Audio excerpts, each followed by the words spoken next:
Welcome to my channel. Let me ask you something. Have you ever dreamed of going to a new country?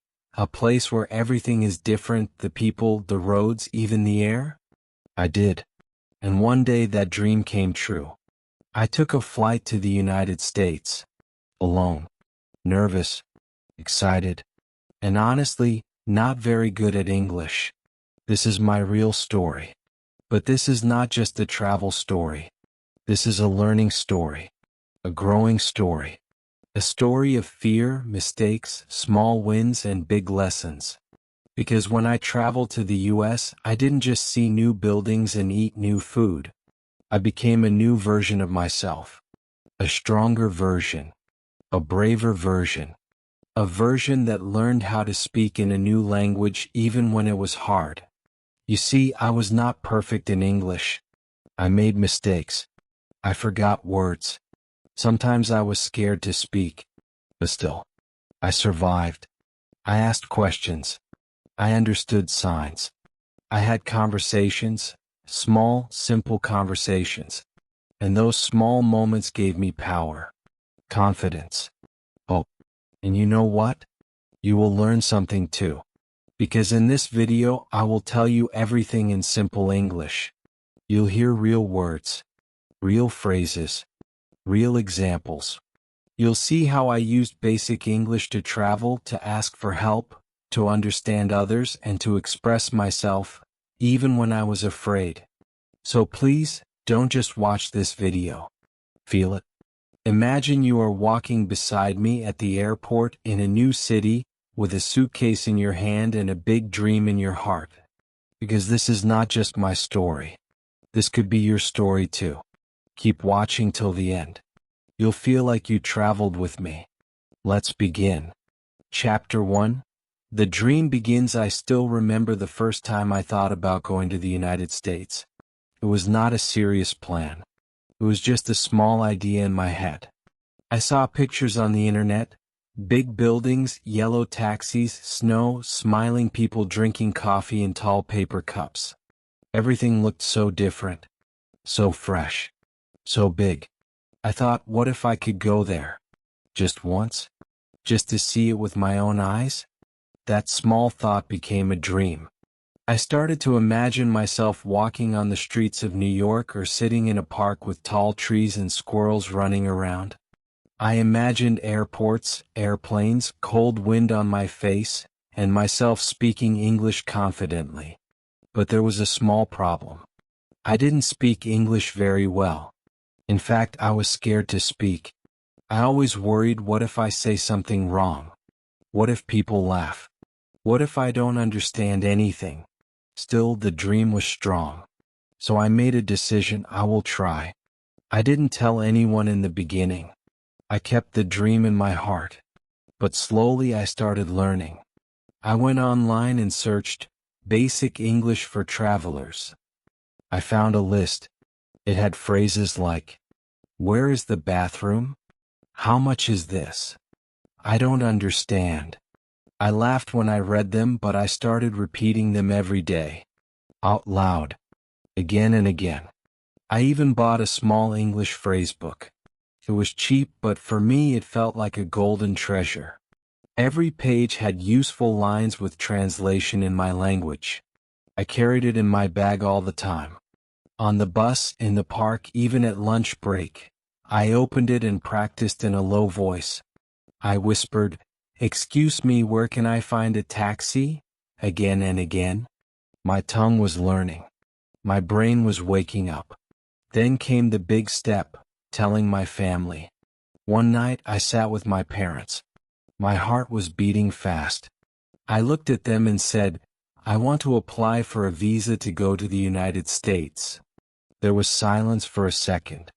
Then my mother looked surprised. My father smiled slowly. He said, "Are you sure?" I nodded. "It's just a visit. Maybe for learning. Maybe for life experience," I said. My voice was shaking. But my dream was strong. My mother touched my hand and said, "If it's your dream, go for it. But be careful." That moment gave me power. Support from family means everything. I knew the journey wouldn't be easy, but I was not alone.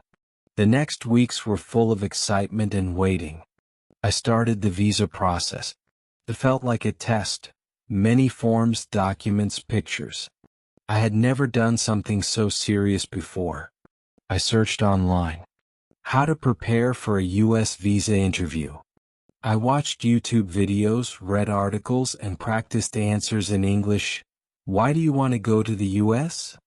Who will support you? What will you do there? I spoke to the mirror like a student. Every morning I practiced my English sentences. Every night I dreamed about standing in front of a visa officer, speaking with confidence. But deep inside I was still scared. What if I forget my English in the interview? What if I freeze? What if they say no? One day I decided to face the fear. I wrote this sentence on a piece of paper and stuck it on my wall. Be afraid, but do it anyway. That sentence became my fuel. The funny thing happened during this time. I was so focused on English I started talking to myself. One day I was walking to the store and I kept saying, "Where is the bathroom? Where is the bathroom?" out loud without thinking. A man passing by looked at me confused. I smiled and just walked faster. Learning can be embarrassing, but it's also fun. As the interview day came closer, I prepared more and more. But I also started feeling proud. Even before stepping into the U.S., I was already growing. I was learning to take steps. I was learning to believe in myself. And most importantly, I was learning to use English, not as a subject but as a tool for life. That was the beginning. A dream, a decision, and small actions every day. That's how my journey to the United States started. Not with a ticket. Not with a suitcase. But with a dream that refused to stay silent. And the real adventure was just about to begin. Chapter 2. Airport Adventures. This is where the real journey began, not just in distance but in feeling. After weeks of preparing, after practicing simple English phrases and memorizing answers for the visa interview, it was finally time to pack my bag and step into a new world. I packed my things slowly. My passport, my visa, a small English phrasebook, a notebook with basic sentences I had written myself. A few clothes, snacks from home, and a photo of my family. I wasn't just packing items. I was packing emotions, hope, fear, excitement, and curiosity. I checked my bag again and again. I was scared of forgetting something important. Then came the hardest moment, saying goodbye. My family came with me to the airport. We didn't talk much on the way. Everyone was quiet. The air felt heavy. When we reached the entrance, my mother hugged me tightly. "Take care of yourself. Speak slowly. And don't forget to eat," she said, trying to smile. My father looked at me and said, "We are proud of you." I nodded, trying to hide my tears. That goodbye felt like the end of one life and the beginning of another. Inside the airport, everything looked new. Bright lights.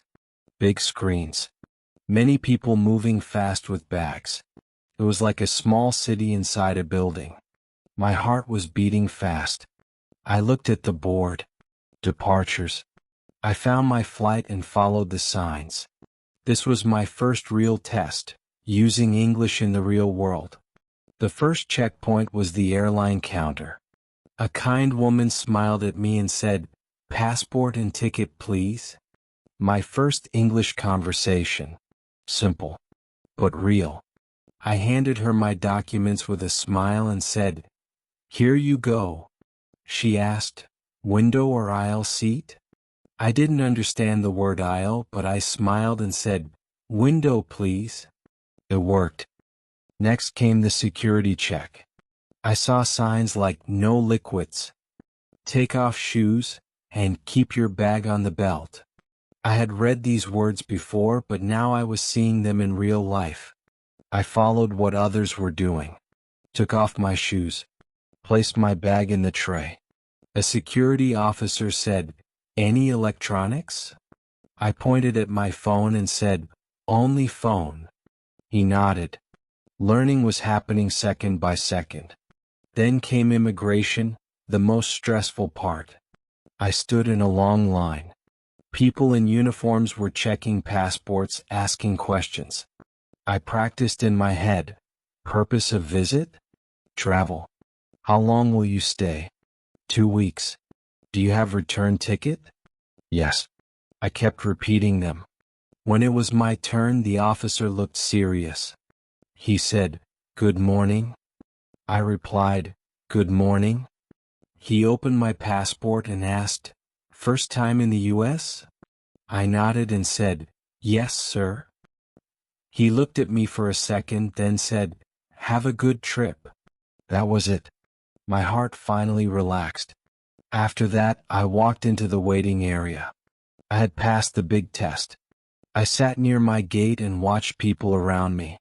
Businessmen with laptops, families with kids, young students, old couples.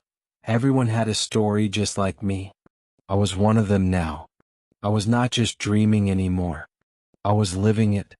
While waiting, I heard announcements. Flight 781 is now boarding at Gate 12. Final call for passengers going to Chicago. At first, I didn't understand everything, but my ears started picking up words.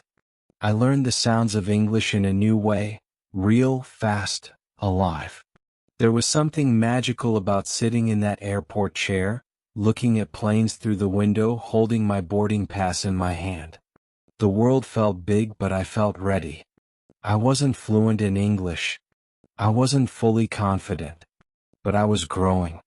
Every small conversation, every sign, every announcement, it was all part of my learning. At that moment, I realized, English is not just something you study in books. It's a bridge, a tool, a survival skill. You don't have to be perfect. You just have to try and people will understand. As they announced boarding for my flight, I stood up. My hands were a little cold, my legs a little shaky. But my heart was full. This was it. I was really going. I was leaving everything I knew behind. My home, my language, my comfort, and stepping into something completely new. And even though I was scared, I knew something for sure. I would never be the same again. Chapter 3. First flight, first fears. As I walked through the tunnel that led to the airplane, my heart was pounding. I had never been on a plane before. Everything felt new. The long metal hallway, the smell of the air, the sound of engines. This was not just a journey to another country. This was a journey into the unknown. A new world. A new language. A new life. I stepped inside the airplane. It was cold and the lights were soft. A smiling flight attendant greeted me with, "Hello, welcome." I smiled back and nodded. I didn't know what to say, but I had learned one sentence the night before. "Where is seat 24A?" So I looked at my boarding pass and asked, "Where is 24A?" The flight attendant pointed with a smile. "This way, sir." That small success gave me courage. I walked down the narrow aisle, trying not to bump into people. I found my seat near the window. I sat down, took a deep breath, and looked outside. The runway lights were blinking in the distance. I couldn't believe it. This is really happening. As people filled the plane, I kept quiet. I looked around. Some were already sleeping. Some were reading. Some were speaking fast English on their phones. I didn't understand anything, but I watched and listened. That was my first lesson. Listen first, speak later. After a while, a flight attendant came by with a tray. She asked, "Would you like something to drink?" My heart jumped. I had practiced one sentence. "Can I have water, please?" I said it softly. She smiled and handed me a cup. Yes, it worked. That one line gave me so much confidence. Then came the food. She gave me a menu.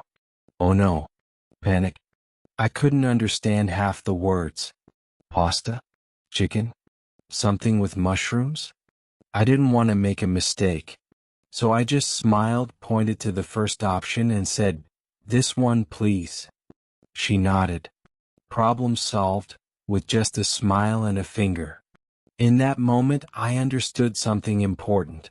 You don't need perfect English to survive. You need to be calm, kind, and clear.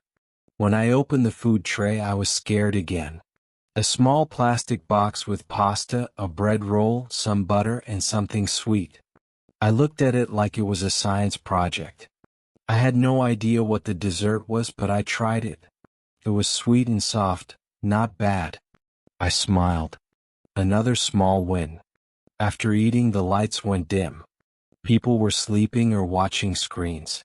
I noticed a small screen in front of my seat. I touched it. It turned on. Wow. Movies, music, games. So many options. I found one movie I knew from my country, but in English. I clicked play. It had subtitles. In English. At first I was just watching. But then I started reading the subtitles slowly.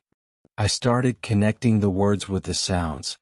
When someone in the movie said, "I'm tired," I read the same words. And suddenly it clicked. This is how I can learn. This is how I can improve. I watched the whole movie like a student, not just a traveler. That moment was powerful. I wasn't wasting time. I was learning in the sky at 35,000 feet. After the movie, I took out my notebook and wrote a few new words I heard. Tired, stranger, wait for me. I didn't know their exact meanings, but I wrote them anyway. I would check later. That's how language grows, one word at a time. Then came the emotional moment. I looked out of the small airplane window. The sky was dark blue. The clouds looked like soft pillows under the plane. Far away, I saw a line of orange light. The sun was rising. And suddenly, I felt something deep inside. This is real now. I am flying. I am going to a new land. A new life. A new me. Tears came to my eyes. Not because I was sad, but because I was proud. I had come this far. I had crossed fear. I had spoken English. I had survived my first meal. I had watched a movie. I had started learning, for real. I closed my eyes. I didn't sleep much, but I rested. And in my heart, I said a small sentence in English: I can do this. That flight was more than just a way to go to America. It was my first classroom. My first test. My first success. And the best part? The real adventure hadn't even started yet. Chapter 4. First steps in America. The airplane slowly touched the ground. I looked out of the window. The sky was bright. The runway stretched far ahead. My heart started beating faster. This is it. I am in America now. After hours in the air, after weeks of preparation, I was finally here, in a country I had only seen in movies and photos. My dream had become real. But now a new question came. What do I do next? As I left the plane and entered the airport, everything felt different. The air felt colder. The people looked bigger, taller, louder. I heard English everywhere, fast, non-stop, and with accents I wasn't used to. I saw signs everywhere: exit, restroom, baggage claim. I had learned these words before, but now I had to use them. Real life had no pause button. I followed the crowd. Everyone seemed to know where they were going. I tried to stay calm, but inside I felt nervous, like a small child in a big city. I saw a woman near me and took a deep breath. My first step in real American English. I asked, "Excuse me, where is the baggage claim?" She smiled and said, "Just follow the signs down the hallway, then take a left." I didn't understand everything she said, but I caught the word left. I nodded and said, "Thank you." I found the baggage claim area. My suitcase came slowly on the moving belt. I grabbed it and looked around. Now came another challenge: getting out of the airport and finding a taxi. I walked toward the exit. Big glass doors opened and suddenly I was outside. The air hit my face, cold and fresh. People were rushing by. Cars were moving fast. Taxis were honking. I stood there for a few seconds holding my bag, feeling lost. What do I do now? I remembered a phrase I had practiced many times. Where is the taxi? So I walked up to a man standing nearby and said, "Excuse me, where is the taxi?" He pointed and said, "Right over there, under the yellow sign." I looked. Yes, I saw the yellow sign that said, "Taxi" in big letters. I smiled and said, "Thank you." I had done it. One sentence. One answer. One step forward. I walked to the taxi line and waited. A yellow car pulled up. The driver looked at me. "Where to?" he asked. I had written the hotel name on a piece of paper, so I handed it to him. He looked at it and nodded. "Hop in," he said. Now came the funny part. Inside the taxi he started talking. Fast. Very fast. "You visiting? First time? Cold weather today, huh?" I froze. I didn't know how to answer all his questions. I just smiled and said, "Yes, first time." He kept talking. I kept smiling and nodding. At one point I thought he asked, "Are you tired?" I answered, "Yes, I'm very excited." He looked confused. I had mixed up tired and excited. We both laughed. That moment taught me something important. It's okay to make mistakes. People laugh with you, not at you, if you are kind and open. While in the taxi, I opened Google Maps on my phone for the first time in the US. I typed the hotel name and saw the route. I wanted to make sure we were going the right way. The map showed street names like Fifth Avenue, Broadway, Lexington. I read them out loud in my mind. This is how I'll learn, I thought. Not just by reading books, but by living the words on real streets. We reached the hotel.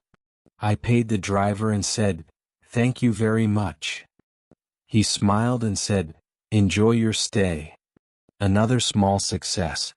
I walked into the hotel with my suitcase. The door opened automatically. A man at the front desk smiled and said, "Hello, welcome." I smiled back.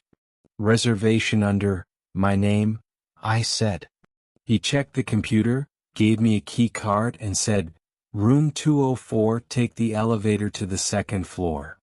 I nodded. No problem. I had survived the first hours in America, with only simple English, a smile and a little courage. As I entered the room, I sat on the bed and took a deep breath. I looked around. It was clean, warm, quiet. I put down my bag, looked out the window at the city lights, and whispered to myself, "You did it." That night I felt many things. Tired, yes, but also proud. I didn't speak perfect English. I didn't understand every word. But I stayed calm. I asked for help. I used body language. I smiled. And I survived. I learned that English is not only grammar or big vocabulary. It is connection, expression. A small sentence said with confidence can open a door. A kind gesture can fix a mistake. And even when you feel like a small child, you can grow, step by step. My first steps in America were not perfect, but they were real, and they were just the beginning. Chapter 5. My first American day, my first morning in America began with silence. The hotel room was quiet. No street sellers. No sounds from neighbors. No smell of breakfast cooking in the air. Everything felt new, different. I sat on the edge of the bed looking around. The bed was bigger than I was used to. The lamp was modern. The carpet was soft. It was a nice room, but it didn't feel like home, not yet. I looked at the clock. It was only 7 a.m., but I was already wide awake. Jet lag, nerves, and excitement were all dancing in my body. I took a deep breath and said to myself in English, Today is my first American day. It felt strange to speak English to myself, but it also felt right. This was the language of my new experience and I wanted to live in it, fully. The first task was to check out and go to my new place, a budget motel I had booked online for the rest of my stay. I packed my bag, went downstairs, and walked to the hotel reception. "Good morning," I said to the man at the front desk. He smiled and replied, "Morning. Checking out?" I nodded. "Yes, I check out now." My sentence wasn't perfect, but it worked. He typed on his computer, printed something, and said, "Here's your receipt. Have a great stay in the city." "Thank you very much," I replied.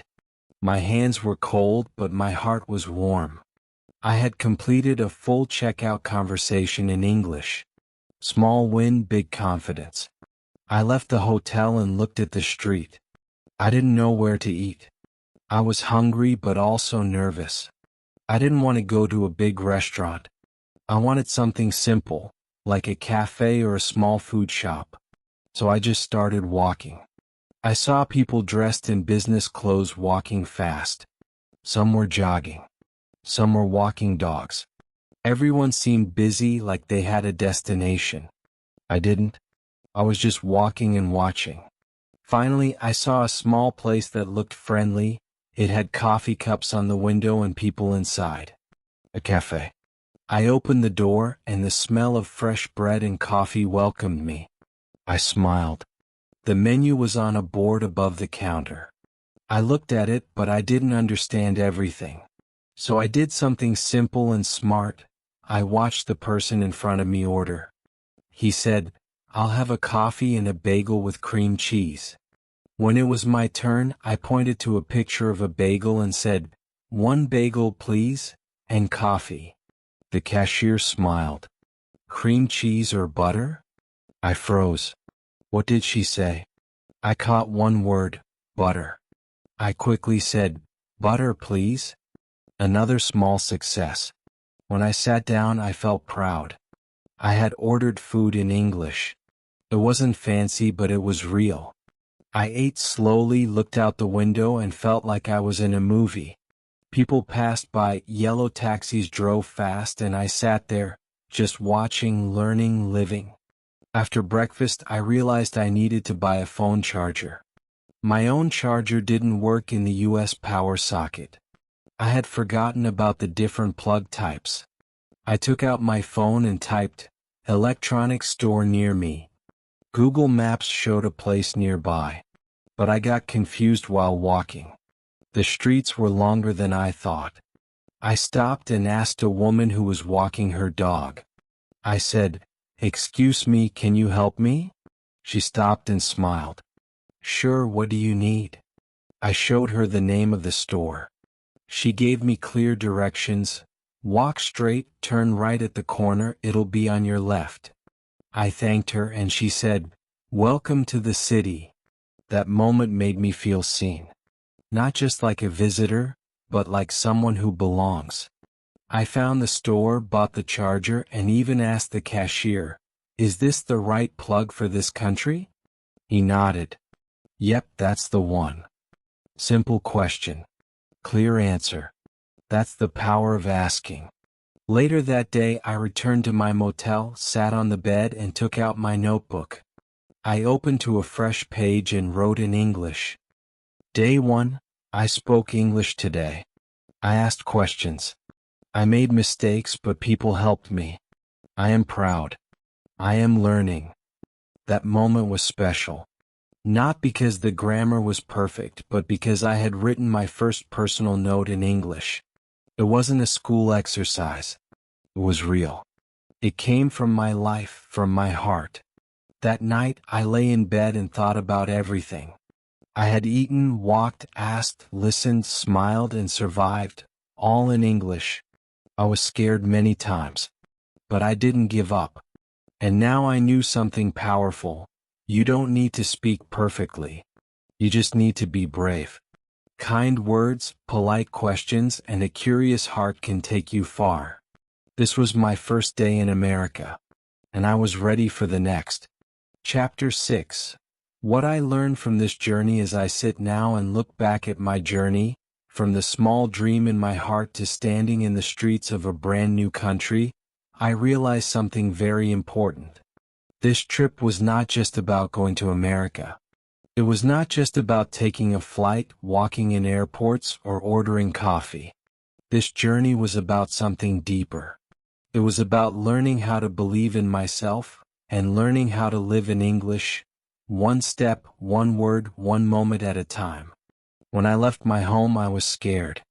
I had so many thoughts in my mind. What if I make a mistake? What if people don't understand me? What if I feel lost?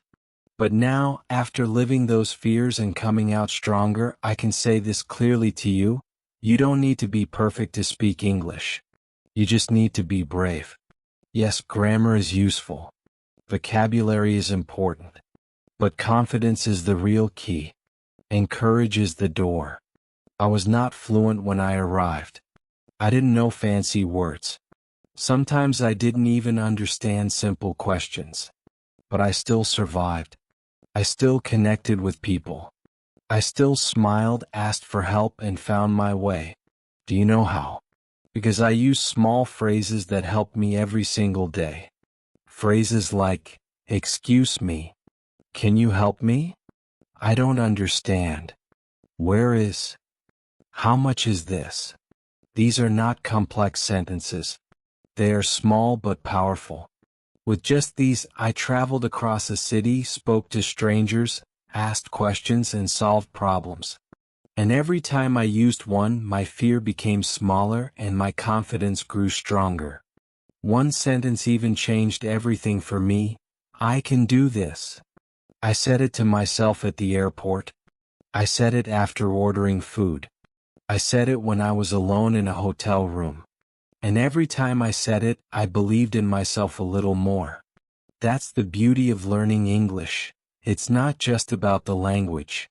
It's about your mind, your spirit, your growth. When you practice daily, even for 10 minutes, your brain starts to change. You begin to think in English. You start to feel the language. You become more free. Here's a small guide for you. Yes, you. If you want to start your own English journey, even if you can't travel right now, practice every day, even for 10 minutes. Talk to yourself. Say what you are doing. I am brushing my teeth. I am cooking rice. Simple English. Real English. Speak out loud. Make mistakes and smile. Mistakes are not failures. They are steps. When you say something wrong and someone corrects you, celebrate it. You just learned something new. Use English in your life. Change your phone language to English. Watch videos with English subtitles. Read children's books. Listen to simple podcasts. Live with English, not just study it. Be curious, ask questions. If you don't know a word, don't feel ashamed. Look it up. Write it down. Use it in a sentence. Language is like a garden. You plant words and they grow with use.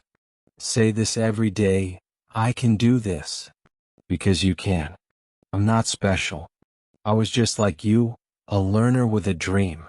If I can survive in a new country with basic English, so can you learn it from your home. This journey has changed me. I'm no longer scared of speaking.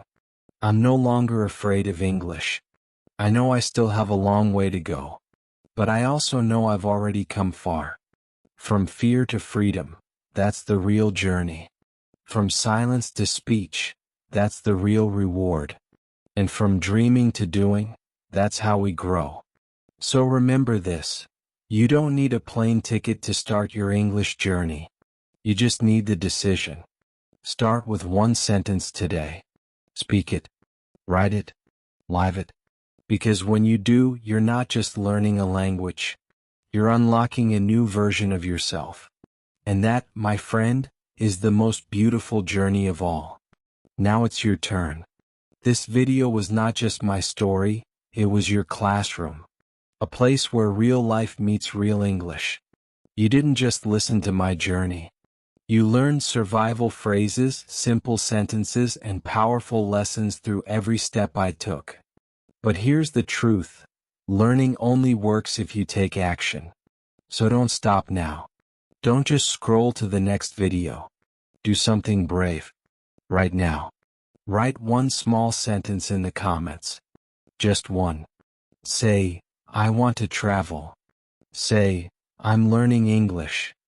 Say, this is my day one. Say anything, I will read it. I will reply.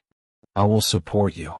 Because every big journey starts with one small step, and your first sentence could be that step. If this story helped you even a little, please like this video, leave a comment, and subscribe to the channel. More true stories are coming. More simple English. More heart. More power. This is just the beginning. You are not alone in this journey. I'm walking with you. Let's keep learning together.